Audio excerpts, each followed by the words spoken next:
luminous sine wave ania hei hi ta hian sine wave sine s a kham phei zonga omang chi ho hi sine wave an nia chuan a model a 1100 v2 ania heng luminous so hi complete om tem ber pola ka ngai ania thakop mai mi mal in a lot na la na tuk lo ang chi chuanin a man tlak em em a wat zaria ta tanga zakwa borvel a pe chuak he ni a MOSFET a hianin IRLB 4132 ampere za som nga ho kha manga chuan hei hi a control ka ta lo nia ka sayang khanin luminous inverter 12 volt mang chi howa chuanin a siam ber pola ka ngai ania tin a charge volt po hi normal tha kan ti don nge battery tle ma ron lo de ulek don anga khanin reilo te hi ron charge le zeu zeu thina adum bi ka fan po hi a vir hun timing hi adik bi ka ani phung hi kan soi deuh zur zur zelanga lokana kan a chet na la kan siam dan en tir ma in chuan hei normal mode hela hian normal mode le bypass oma hei hi om zia chu bypass kan ta chuanin a inverter ina hna thok lovin direct a inverter kal tlang inverter hemi output mang tho sia direct a pek chhuat tlang na ni ta hemi tia noi lampanga kan ta chuanin a inverter khol hian char zong te khan na thok thei don be lova a backup zong ina chuak thei lo bok ta ni normal mode lama da tur ani ta chuan hei hi input MCB ania type C ani ta C 10 ani bok ani inverter hawa hianin type C hian ron da na sakhop mai a chan chu on tira lor la na zuk thin ho an dia wangin apoi mo ni transformer lam ho hian type C ron mang deuh zela kanin chung bung ruwa a hianin type C man na chi tam tak om to wangin kan electric wiring ate pon type C han man te po hi apoi vak chu lo ma ro chu type C C10 hi kan bung ruwa han lo om ma sela kan electric wiring a khanin type C ami 10 ampere ai sang mo B type a khanin B10 ai sang ka kan mana tul don tinan ta B16 a kan mang ani chuanin type C mi hi kan bung ruwa han lo om ta se poi chuang lo ni chuan hela hian eco mode le UPS mode hi om thina hei hi om zia chu hetia select turom lo pon ahmalam panga hetilai ahmalam panga a switch a long press a UPS mode le eco mode a da thei chi khom ve thin ni luminous inverter thin khata chuan mara chui chu om chuang lo ta hianin eco mode a kan da hianin current kha an mani voltage ron siam dan ren sakha original ang khan current kha alu chuak tlang thei thina a charge po chuak thabar bi ka ni amaro chu UPS mode lama kan da chuanin current voltage normal low volt ani ai noi lampang chin ang vel lemo aron ni khan charge lut tlang thei lo ang khan current po tlang thei lo ang chi khan om thei thin ni hei poimo ve na chu kan man ro man a khan voltage du normal lutuk chi kan man luk a tul huna khan UPS mode lama hian da phei thin tur ania chute ni lo chuanin eco mode lama hian kan da tur ni hei hian kan battery tlo le tlo lo na thui tak a hril ve thei ni UPS mode lama kan da chuanin current kha lo nei niam deuh ngar ngar thin taila battery charge full tha thei lo khan lo om ngun ta lutuk se chute ang chuan battery chedu em em ani chuanin kan battery tlo le tlo no na hrila tin battery type a po hian tabular flat ti bor vel kha atlang puin da ni thina hei hi kan battery type mila da tur ani bok ani tha ka hriat dan zawk ma ma hi chuan ampere za som nga chin ani lo hi chuanin kan battery kha tabular lo po lo ni sela ampere za som nga hnuai lampang kha tabular po lo ni sela flat ta da hianin battery tlo zawkin ka hre deuh tlata than chu tabular kan da chuan a charge ampere kha lo chuak na chu chuan full vat ang khan alan tir zung zung thina kha battery tlo lo deuh thin ning ka hri ampere za som nga chung lampanga chuan tabulara chuan da nge nge tur ani ta kan battery kha tabular ani chuan kha ting te kha i ka experience atangin nia ka hriat deuh dan ania kha kan soi lang zau mai mai ti chuanin tunah hianin kan siamna lai chan awm zia tak chu helaiah hianin ceramic capacitor hi power an lut ami neutral le a phase lo khuap tu kha track tak le line spark vel awma i a kholin a tor lutuk ma i lo kang kan to mi a lo chhema satura da ani thina hebia chiat chi hianin e MCB te fuse teng vel te kharon perati aron trip tir thei thina kha apoi mo ve na ni hemi hi a chiat thei chuan angai that thlak jok ti na ni hemi chesi lawa he lampanga tlang e lampanga khoi poi thei kha om ve tho ni hemi hi a chiat che hian werin dai ang khanin naron thok thei ta chumi anga ron om chia chuanin MCB te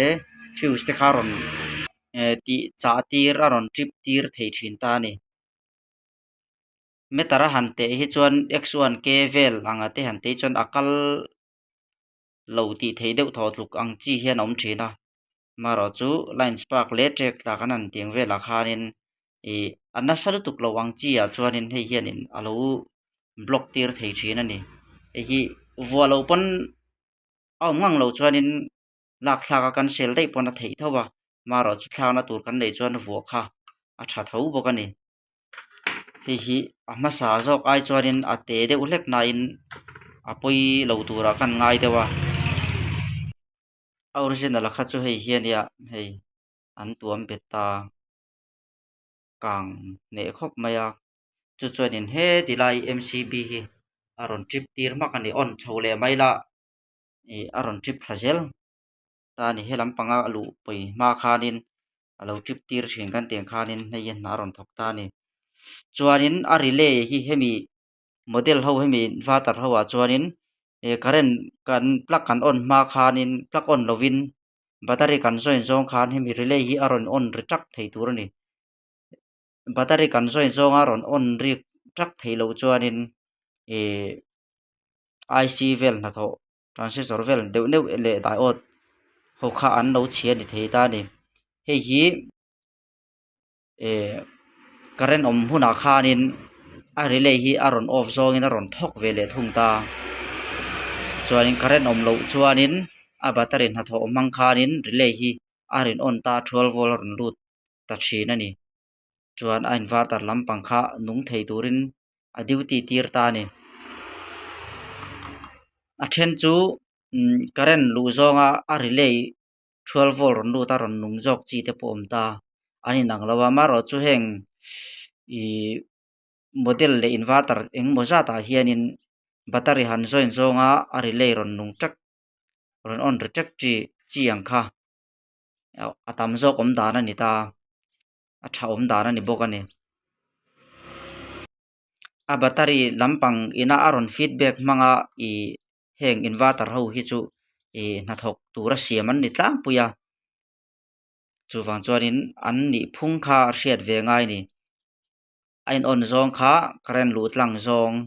ani chuang lo ani current lut tlang thei tur chuan a relay hi a in off pot hnuah hianin current kha aron lut tlangin a chhuak tlang thei chauh thin ve ni heng ho hi chu hianin plug an on anga chuan charge kan pe lut chin lok dawr ani a relay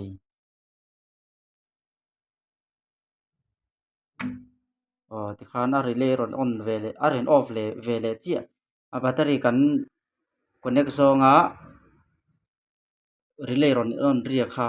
current ron lut chia kha ron off ve ta chia ti chuan current panga hi ron relay khanin a ron chain star ron chhuak ve ta chia chuan charge hi ron pek chhuah dan ni kan enang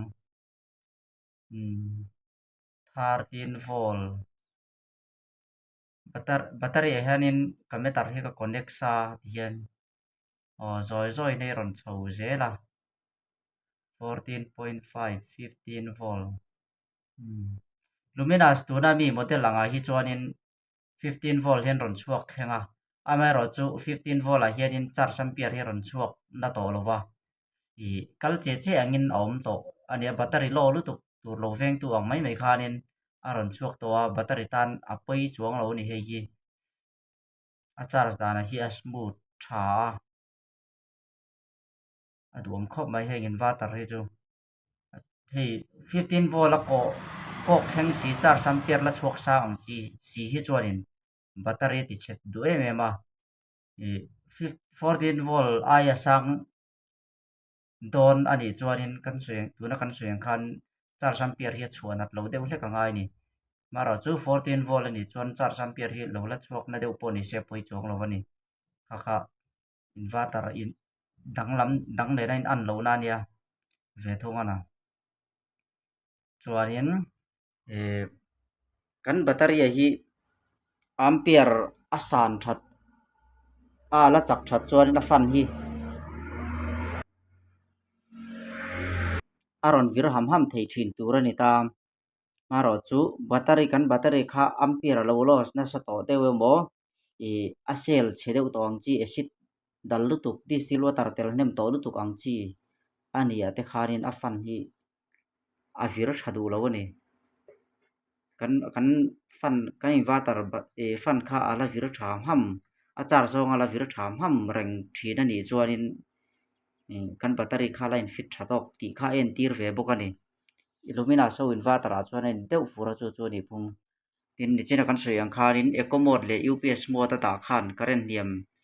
laya an ni phung khai nan lo tir ve thei boka UPS mode kan ta chuanin current niam a khanin charge tha thei thin lo ani chu te chuan a fan kha vir lo ve thei tho boka ni maro chu eco mode lama kan ta a charge chuak tho si fan a vir thalo ang chi kha om ta ni chu sui ang khanin kan battery kha a chakna hlo then to ang reng viau ni tina nia chu tianga chuanin battery te po alo ala a full all bok thina ni